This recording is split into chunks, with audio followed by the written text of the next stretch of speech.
The fire crackled in the center of the village clearing, sending sparks up into the ink-black sky.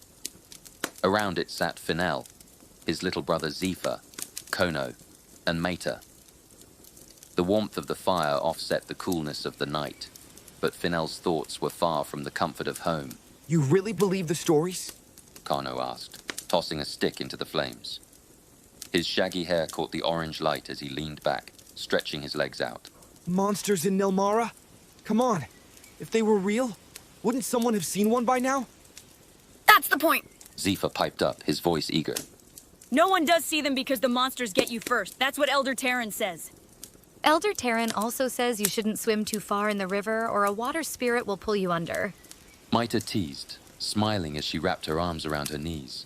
Her dark hair fell in loose waves over her shoulder, catching Fennel's eye for a moment.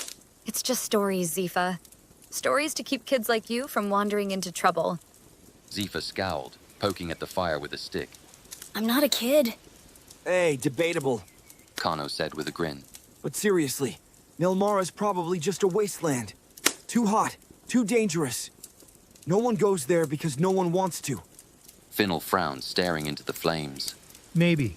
But what if there's more to it? What if the stories are half true and there's something there we've forgotten? You sound like my dad. Kano said, rolling his eyes. Always talking about the mysteries of the ancestors. Speaking of dads, Maita interjected. yours would lose his mind if he knew you were even talking about Nelmara. She gave Fennel a pointed look. Your mom, too. Fennel shot back. Maita shrugged, her smile playful. Probably. Doesn't mean I'm not curious. I mean, if there's a whole part of the world we're not supposed to see, doesn't that make you want to see it? That's exactly what I'm saying. Kano leaned forward, suddenly animated. Imagine the stuff we could find there. Maybe the ancestors left something behind. Old weapons, tools, who knows? You're all crazy.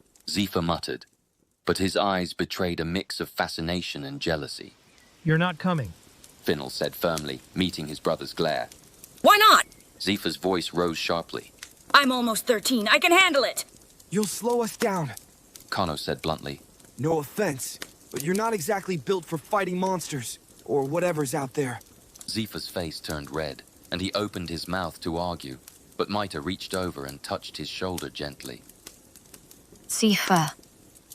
She said softly, her tone calm and reassuring. It's not because we don't believe in you. It's just, if something happens, Fennel wouldn't forgive himself. And neither would I.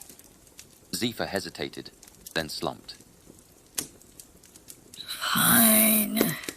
He muttered. But you better tell me everything when you get back.